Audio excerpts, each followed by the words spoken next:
दोन दोन कलम आपल्याला माहिती असायला पाहिजे. हे 43 आणि 344 हे दोन कलम केंद्राशी संबंधित आहे. 345 आणि 346 हे राज्याशी संबंधित आहे आणि 347 आणि 348 सॉरी 347 348 आणि 349 हे थांबा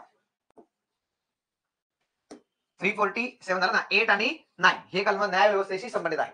जोड्या लावामध्ये जर क्वेश्चन विचारले गेले तर तुम्हाला बरोबर यायला पाहिजे केंद्र सरकारची भाषा, राज्य सरकारची भाषा आणि केंद्रामध्ये वापरली जाणारी किंवा केंद्र सुप्रीम कोर्ट आणि हायकोर्टमध्ये वापरली जाणारी भाषा याच्याविषयी कलम आहे. राईट. मग एवढं जरी तुम्हाला माहिती आहे तरी सुद्धा मी मार्क दिलेला आहे. का? कारण की मी विचारलं काय केंद्र सरकार. मग केंद्र सरकारमध्ये मी दोन्ही ऑप्शन दिले का 243 आणि 244 नाही.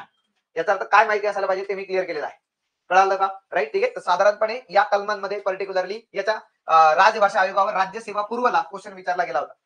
राईट. ठीक आहे. आणि तो क्वेश्चन पुन्हा एकदा कॉमन सेन्सचा होता. तिथे गोंधळ झाला लोकांनी. परंतु हे मुद्दा आपल्याला माहिती असायला पाहिजे आणि 350 पेक्षा 350 ए आणि 350 बी वर लक्ष ठेवा. हा आणि 350 बी नंतर 351 असा वन लाईनर आला तर माहिती असायला पाहिजे.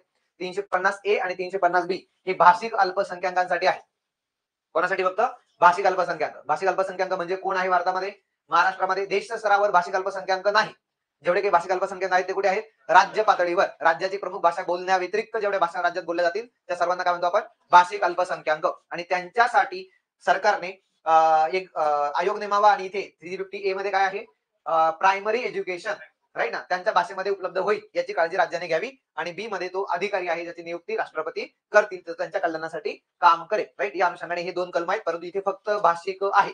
धार्मिक अल्पसंख्याक 350 मध्ये येत नाही. राईट. आणि कलम 30 मध्ये कोणते आहे? भाषिक आहे की धार्मिक आहे की दोन्ही आहे?